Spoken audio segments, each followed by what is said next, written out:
अस्सलाम वालेकुम viewers, welcome to my YouTube channel forum of knowledge. आज हम एक बहुत ही इंपॉर्टेंट टॉपिक जो है वो डिस्कस करने जा रहे हैं, जो कि है माइटोकॉन्ड्रिया। ठीक है, पेपर के पॉइंट ऑफ व्यू से ये टॉपिक बहुत इंपॉर्टेंट है।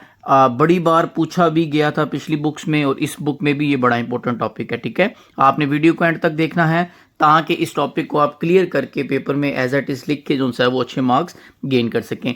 मैं आपको साथ में मार्क भी करवाऊंगा शॉर्ट क्वेश्चन, जो इसमें से 2 शॉर्ट क्वेश्चन, एक एक्सरसाइज का, एक वैसे शॉर्ट क्वेश्चन बनता है। आपने उसको मार्क कर लेना है ताकि आपको अगर वो पेपर में पूछे जाए तो आप उसको लिख सकें। ठीक है, तो बढ़ते हैं टॉपिक की तरफ। सबसे पहले माइटोकॉन्ड्रिया का शॉर्ट क्वेश्चन ये है कि माइटोकॉन्ड्रिया कहता है are a power house of cell.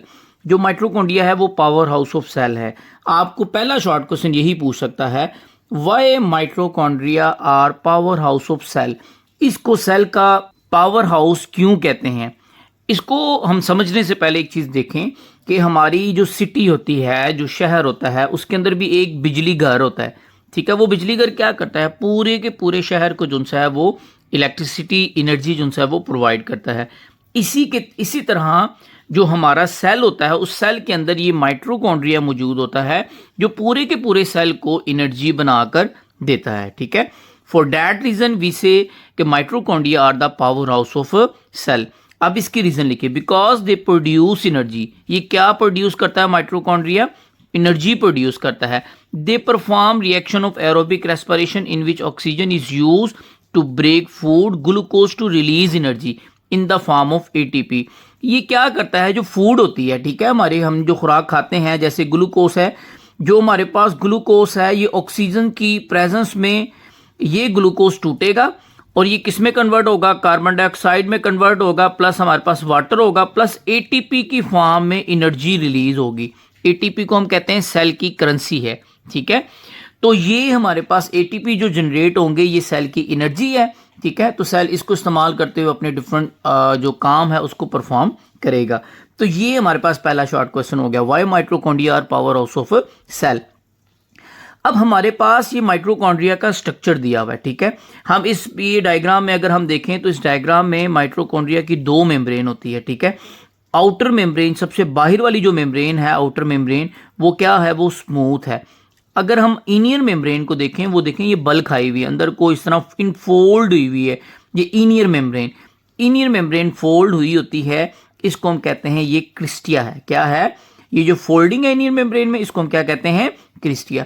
इस क्रिस्टिया के अंदर, इनियर मेम्ब्रेन के अंदर वाली साइड पे फ्लूइड होता है, उस फ्लूइड को हम कहते हैं मैट्रिक्स। ठीक है, क्या कहते हैं? मैट्रिक्स कहते हैं।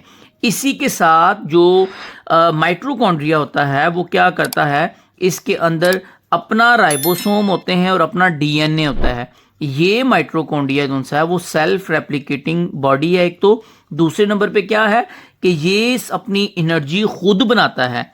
ठीक है, अपनी प्रोटीन खुद बनाता है। तो इसीलिए जो सा है वो ये हमारे पास माइटोकॉन्ड्रिया का स्ट्रक्चर था। ठीक है, अब इसको ऊपर से हम इसको रीड आउट करते हैं। क्या है कि कहता है mitochondria double membrane bonded organelle present only in eukaryotic cell.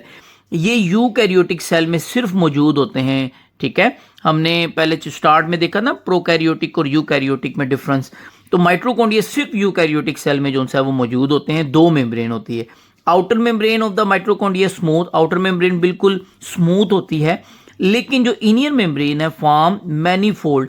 जो अंदर वाली मेम्ब्रेन है वो फोल्ड होती है। ठीक है, अंदर को फोल्ड होती है। These fold are called cristae. ये जो अंदर को मेम्ब्रेन, इनियर मेम्ब्रेन फोल्ड हुई होती है, इसको हम क्या कहते हैं? ये क्या है? क्रिस्टिया। ठीक है, आगे they increase the surface area for respiration. जो क्रिस्टिया है ये जो सरफेस एरिया है इनियर मेम्ब्रेन का वो बढ़ाता है। देखिए हमारे पास अगर एक मेम्ब्रेन इस तरह सीधी है और दूसरी मेम्ब्रेन हमारे पास इस तरीके से फोल्ड जो सा है वो इनियर अंदर को फोल्ड हुई हुई है इस तरह। अब मुझे आप बताएं, ये आउटर मेम्ब्रेन, ये वाली मेम्ब्रेन का सरफेस एरिया ज़्यादा है, रकबा ज़्यादा है, या इस मेम्ब्रेन का जो फोल्ड हुई है इसका ज़्यादा है? डेफिनेटली बात है इसका ज़्यादा होगा। तो ये जो इनियर मेम्ब्रेन क्रिस्टिया है ये सरफेस एरिया बढ़ाती है रिएक्शन के लिए, क्योंकि इस मेम्ब्रेन में रिएक्शन होने होते हैं इस मेम्ब्रेन के ऊपर। तो ये इसका जो सा है वो हमारे पास एक्सरसाइज का शॉर्ट क्वेश्चन भी है। अब कहता है the inner fluid like material is called matrix. इसके अंदर एक फ्लूइड लाइक मटेरियल होता है जिसको हम क्या कहते हैं? मैट्रिक्स कहते हैं। ठीक है, आपको क्रिस्टिया शॉर्ट क्वेश्चन पूछा जाता है, आप यहां से लेकर जो है वो यहां तक इसकी डिफाइन है, और आगे ये इसका फंक्शन दिया हुआ है, ठीक है। यहाँ आप फंक्शन की हेडिंग लगा के ये क्रिस्टिया का फंक्शन जो सा है वो कर सकते हैं। ये अलग शॉर्ट क्वेश्चन आपको पूछा जा सकता है। मैट्रिक्स क्या है? जो इनियर माइटोकॉन्ड्रिया के क्रिस्टिया के अंदर जो फ्लूइड होता है उसको हम मैट्रिक्स कहते हैं।